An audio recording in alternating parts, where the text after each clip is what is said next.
Hi everyone, welcome to my YouTube channel. I'm Celeste. Well, it has been a minute since I've been on BookTube or sharing vlogs with you all. I decided to take a few weeks off from filming just because I needed to recharge my batteries, and we had a ton of stuff going on over the past few weeks, appointments and just regular life, that needed to be attended to. So I wanted to hop on and share a little vlog with you this weekend just to catch you up on some of the things I've been doing and some of the things I've been reading. Now, next week I will be sharing more of my picks and TBR list for summer, but for right now, just wanted to share with you what I've been doing over the past couple weeks. And the first thing that I did was I went to the Genesee Valley Country Museum in Mumford, New York, which was really just a treat for me. I was able to go by myself and just be able to spend the entire afternoon lounging, strolling around. Genesee Country Village and Museum is the largest living history museum in New York State and the third largest in the United States. And it teaches you all about the architecture and daily life in New York throughout history, but particularly 19th century American history. And so there's a historic village, there is a gallery where there's artwork and costumes, there's a nature center, there are programs that they run there. I may actually be going back in a few weeks, I'm not sure, but we'll see, to do a natural wool yarn dyeing day at the museum. And so you use all different natural herbs and flowers and vegetables and so on to dye wool yarn, and you get to take a skein of it home with you, and you also get a card with punched samples of all the different colors that were made and what they were made from. And so I thought that would be a really neat experience as well. They do all kinds of things like cheese making and tinsmithing and all of that. So I'm going to share with you the footage of the village that I took during their Civil War days, so enjoy.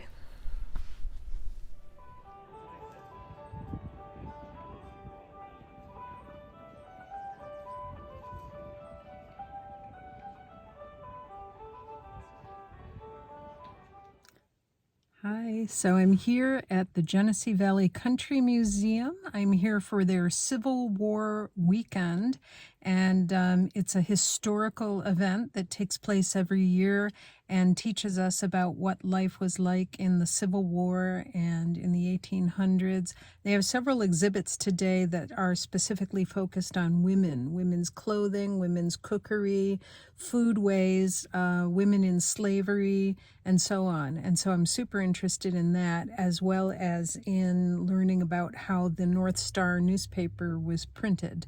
So come along with me now and we'll see what we see.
the Genesee Valley Country Village and Museum was really just a great deal of fun. I enjoyed all of it.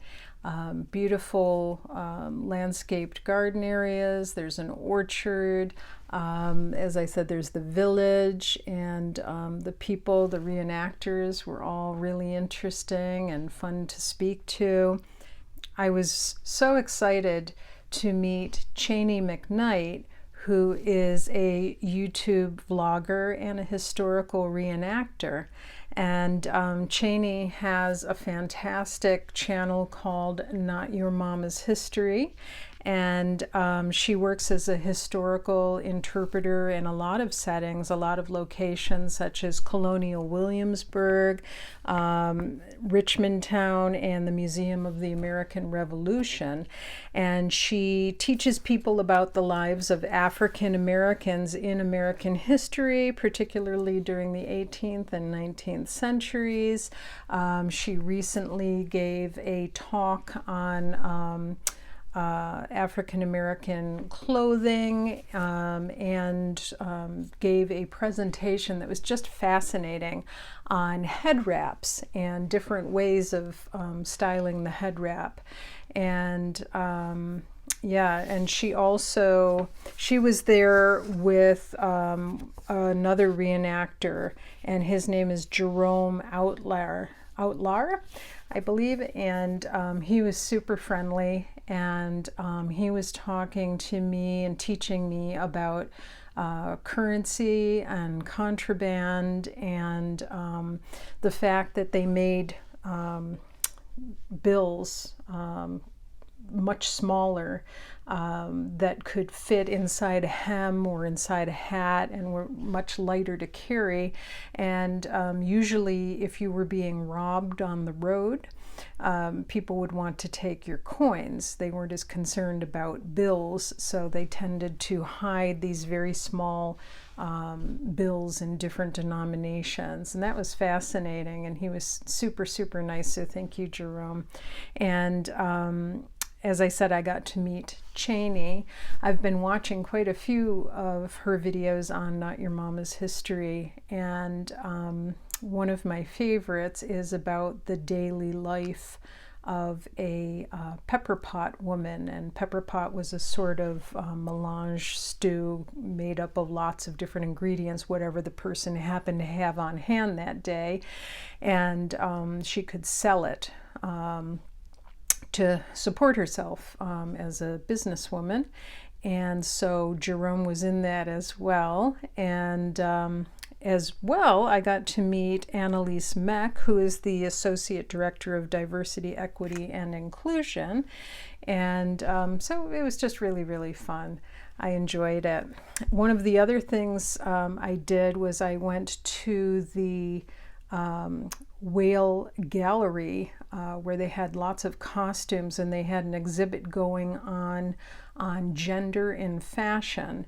And it was really interesting to compare sort of Victorian men and women's dress as compared to, say, for example, the Iroquois Confederacy, the Haudenosaunee, and the way the Haudenosaunee women dressed, and they have a matriarchal culture. And then I also looked at an exhibit on early bicycles, and that got me super interested in this book, which I was able to find used at our local thrift shop, and it is called How Women Rode the Bicycle to Freedom with a Few Flat Tires Along the Way, Wheels of Change. And this is put out by National Geographic. I think I paid $1.99 for this book. And it's a really cool book. It starts out with the invention of the bicycle, and what is it called? A penny farthing, I want to say. Yes, penny farthings. So there's an early bicycle there, and it's all just about how the invention and use of the bicycle was instrumental in terms of feminism, independence, literally mobility, transportation, you know, so it really isn't sort of tied together with feminism. And also the clothing that was worn for biking, the bloomers, and so forth. This is just a really neat book, and written for all ages. And I can't decide whether I like this cover better or actually the book itself. I'll just show it to you here. Really neat cover with a print or painting, it looks like, from the time period. So that was super interesting. I also was able to attend a talk in one of their barns on women in the Civil War, and what women wore, and how some women actually fought in the Civil War. They disguised themselves as men and went into battle, and some of them decided to remain in their identity as males after the Civil War was over because they had so much freedom. And based on that, I also found this used book called A Separate Battle, Women and the Civil War by Chang. And so this tells the stories of many different women in the Civil War and their roles. So there's Harriet Tubman, there is, who else? Tons of people. Let's see. Soldiers and spies. Here's a woman, Sarah Edmonds. She took on the identity of Franklin Thompson during the Civil War. So there's just lots of stories of spies and people who worked on the Underground Railroad. A woman called Loretta Velasquez, and she posed as Harry Bufford, and so she fought in the war. And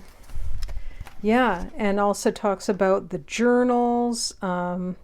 Mary Ann Bickerdike of Illinois, who cared for wounded soldiers at 19 battle sites, and just the everyday nurses who tended to wounded soldiers. So here's a picture of that. Women who wrote about the war. So that's also a really interesting book, again, for all ages. Anyone could enjoy this book. It's a really good sort of primer or introduction. And you know I love those when it comes to learning a new area of history, and this is sort of new to me. So I like just simple ABC, factual, give me the basic facts, and then when I want to branch off and learn more about something, I have at least a rudimentary knowledge. Another book that I've mentioned before is Only the Clothes on Her Back, Clothing and the Hidden History of Power in the 19th Century United States by Laura F. Edwards. What a gorgeous cover this is. Look at that dress. Oh.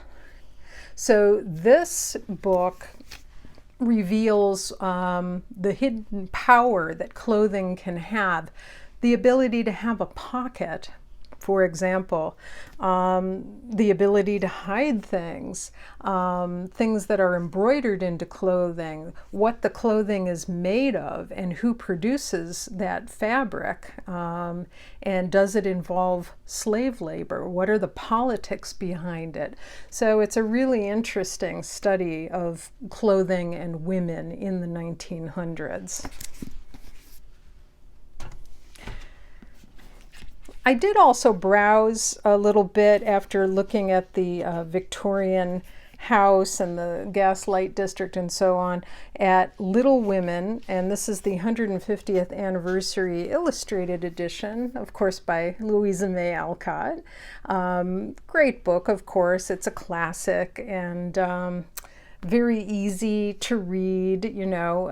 It's a lovely sort of cozy novel, but it does deal actually with a lot of hardships. There's the Civil War, their father is away, there is a death in the family, so a lot happens in this book, but this is just a really lovely addition. So I did sort of browse through that. Lots of people consider Little Women to be more of a wintertime or Christmas time read, but I was just sort of in the mood to browse it after I went to Genesee Valley Country Museum. I also took a look at this book from the library, which is called Juneteenth, Racial Justice in America by Kevin P. Wynn with Kalisa Wing. So that's this one. And that's just so that I can learn a little bit more about the history of Juneteenth, which is coming up really, really soon, right?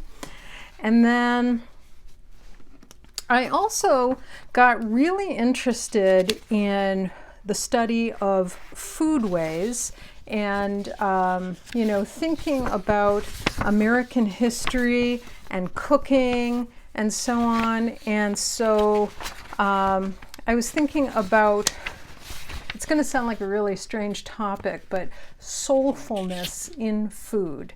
And what I mean by that is, I, at one time in my life, was actually a nutritionist. I got certified and I worked in a health club. And one of my duties was to provide healthful recipes for people who were looking to lose weight. And I personally have sometimes in my life had a struggle with keeping my weight down. I love to eat, I love to cook, I enjoy food immensely, and so that's always been a bit of a struggle for me at times. But that being said, I've realized lately, you know, there's a woman who I own several of her cookbooks, and she does have good recipes. However, I'm not fond of her overall approach to eating.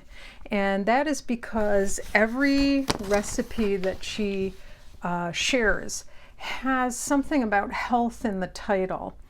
And to be honest, I find it a little bit annoying. And the reason for that is that it's always, you know, high protein shake, or, you know, Whole 30, or, you know, no Weight Watchers points, or it's keto, and, you know, or neutral carbs. And, you know, that doesn't make me want to eat food, prepare food, enjoy food, because it has no soul. And one thing I've realized about studying American history and different cuisines and different cultures and different diasporas is that the food that we eat and enjoy really should mean something. Now, I've been a busy working single mom for years and years and years. And so I do know firsthand that when you get off the bus at 6 o'clock at night and come in the house and now it's time to cook dinner for other people, you're tired, you're not in the best of moods, you don't really feel like being creative and getting out 50 ingredients and starting a recipe that's, you know, YouTube worthy. You just want to eat and be done. And so I can certainly appreciate that on a daily basis, maybe you're not cooking really thought-provoking food for every single meal, but I do believe that we need to rediscover a cultural and spiritual connection to our food, if that makes sense. I'm not trying to go all woo on you, but the book that really convinced me, actually two books that have really convinced me of this. The first is The Cooking Gene by Michael W. Twitty. I got this from the library, but I am absolutely buying it. And Michael Twitty is a culinary and cultural historian, and he has a blog devoted to African American foodways and legacies. And he is the first revolutionary in residence at Colonial Williamsburg, and he lives in Maryland. You can find him on YouTube, and he has lots of talks out there, such as a TED Talk that he did. And he really honors traditions and reclaims the foodways of African Americans and enslaved peoples. And the thing I really like about Michael Twitty is that he's very inviting. He wants everyone to come to the table, even if it feels a little uncomfortable, and believes that real food and the real origins of food, farm to table, and the stories behind it and what it means will ultimately help to bring people together. And I just love that idea. And he does provide some recipes in here. He talks about how he feels as a historical interpreter when he has crowds of people and crowds of white people in front of him, literally on plantations, and talks about the legacies of foodways. And so this is just fantastic. The first chapter, I think, should be required reading for anybody. It's just great food writing, and the first chapter in and of itself is a really nice essay. So I highly recommend that. And then, in addition to that, I recently bought a cookbook, and I don't buy many cookbooks. If you'll recall from any of my earlier blogs, I do have celiac disease, and so I often do eat very simply. I have kind of a set routine for what I'll have in the morning and for lunch, but when I do cook, it may come as a surprise, but I do not ever buy gluten-free cookbooks. I don't buy cookbooks specifically meant for people with celiac disease who are avoiding gluten. I buy regular cookbooks, and then I adapt the recipes myself. And anyone who is diagnosed with celiac disease can do that with a little bit of time and experience.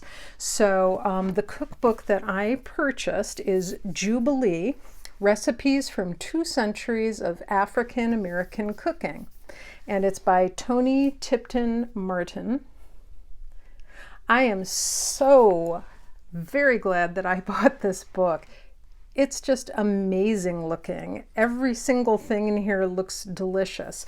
Sometimes you'll get a cookbook and you thumb through it and you think you want to buy it, and then you get it home and you realize that maybe there's only 4 or 5 things that you would realistically ever make. I want to make almost everything in here.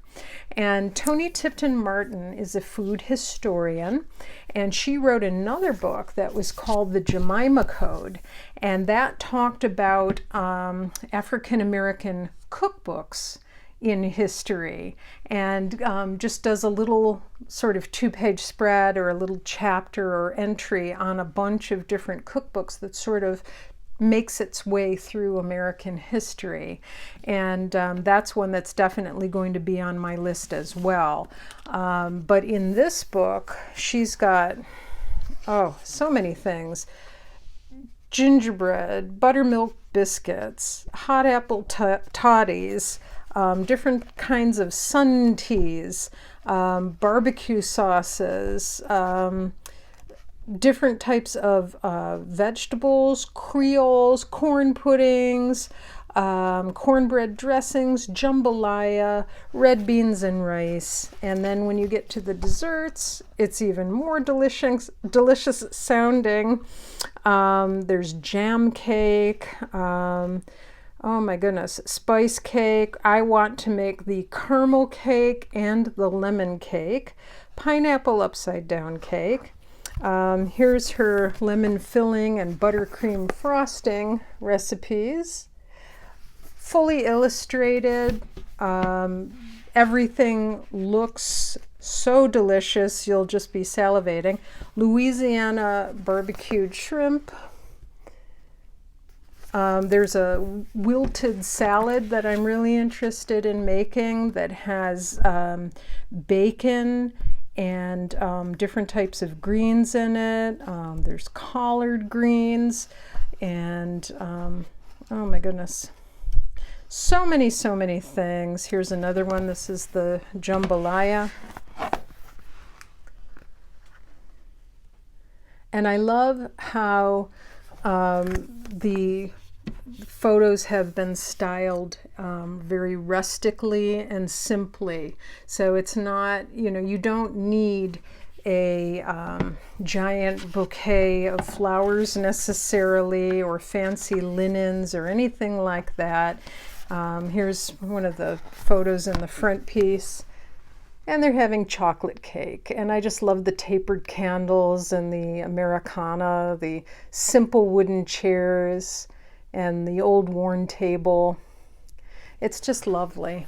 So I'm super excited to make some of the recipes out of here, and then also spend some time thinking about my own ancestral roots. I have a lot of different roots. We have some African American, we have some Native American, we also have Irish, Scots, a little bit of Alsatian French, German, so lots of different things. And so it will be interesting to explore different cuisines from those cultures, as well as some of the recipes that my mother used to make, and my grandmother. My grandmother lived with us, and I actually shared a bedroom with her.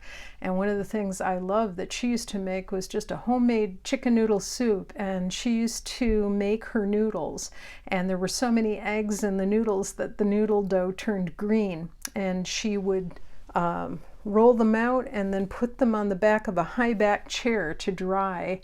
And she'd give me a little bit of the leftover dough to play with as a sort of play dough. So one of my earliest and fondest memories is being in the kitchen with my grandma when I was a little girl, and playing with egg noodle dough. So yeah. So I'm really looking forward to doing some cooking, and maybe I'll share some of those recipes with you as I make them this summer and fall. And then finally, I've been reading a novel. I wasn't in the mood for anything really classic. I wasn't in the mood for cozy. I wasn't in the mood for gentle or easy. I just wanted something a little different. And I started several books and I couldn't find one I was interested in reading. I finally settled on Where the Crawdads Sing by Delia Owens. And I know I'm really late to the party on this one, but yeah, I decided to finally read it, and I'm really glad that I did. This is Delia Owens' first novel.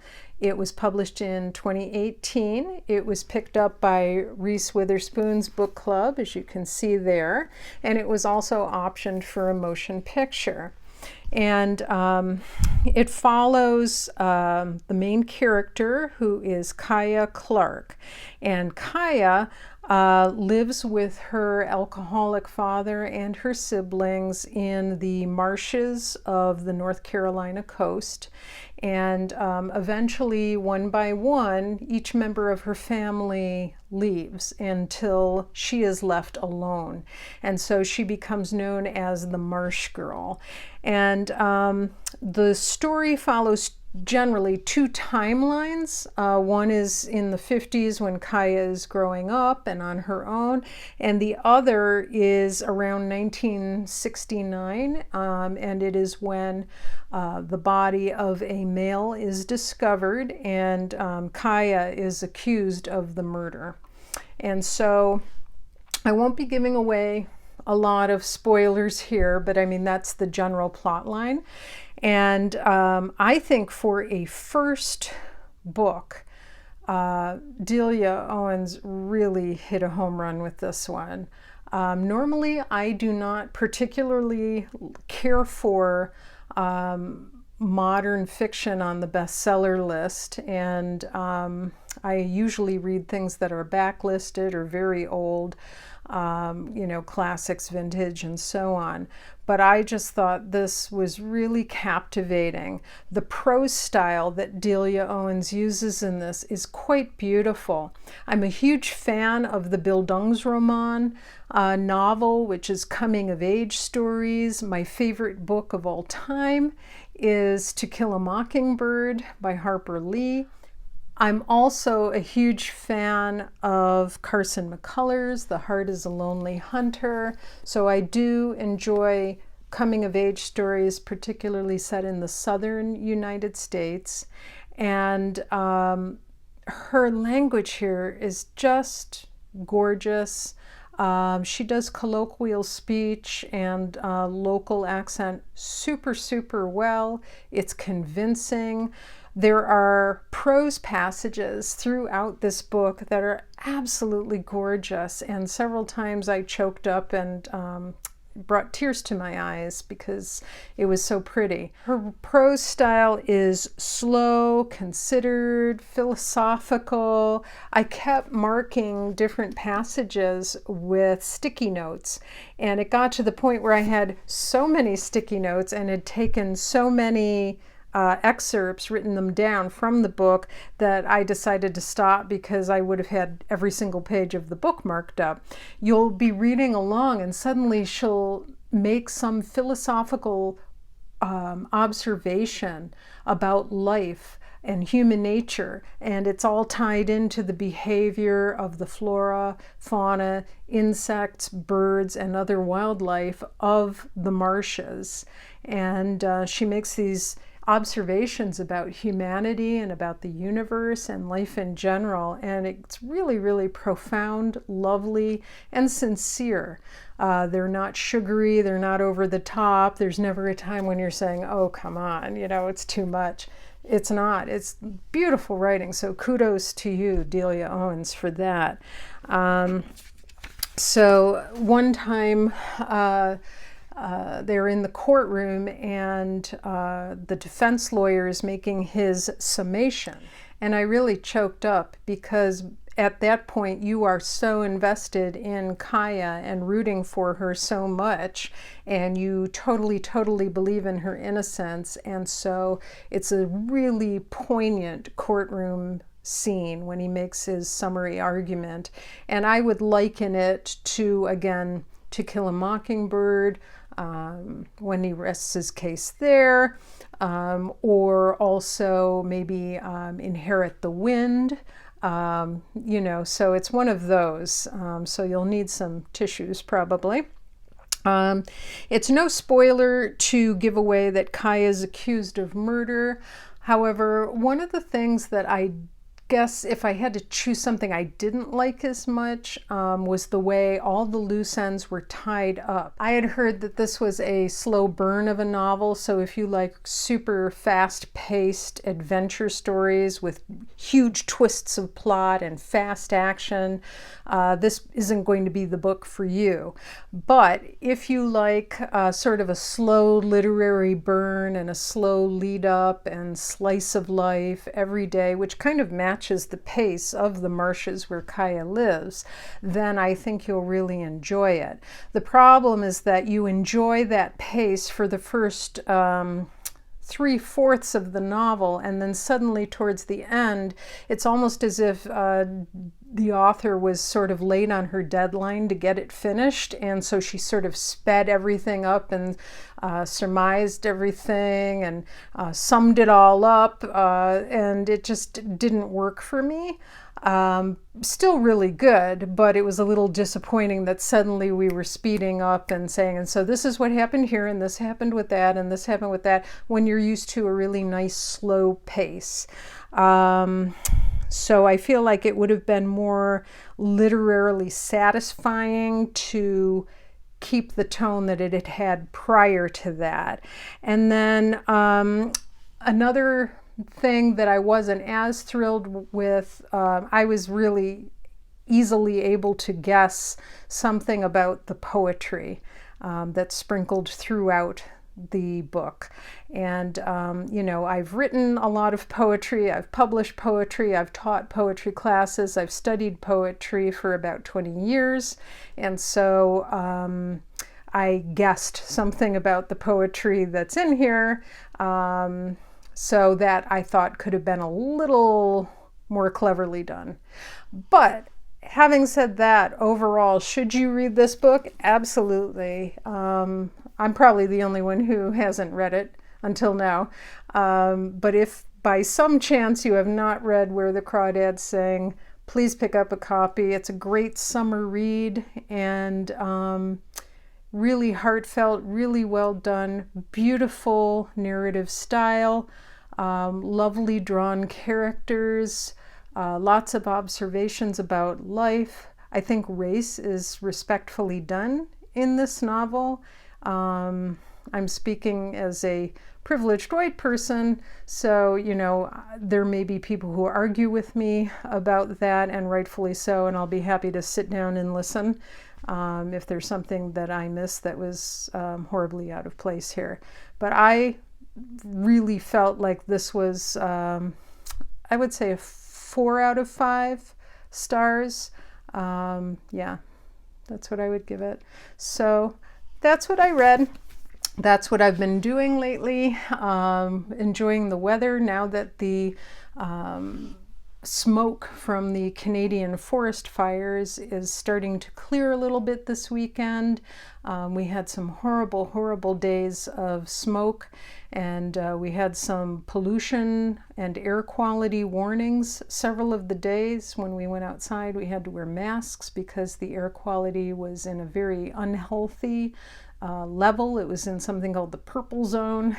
And so I'm really super glad that the skies are clearing, the sun is shining out there, and I've had a few weeks to relax, and now I'm looking forward to getting back into the groove of making my weekly videos. And that being said, I will see you all again next time. Enjoy your weekend. We'll see you again real soon. Bye-bye.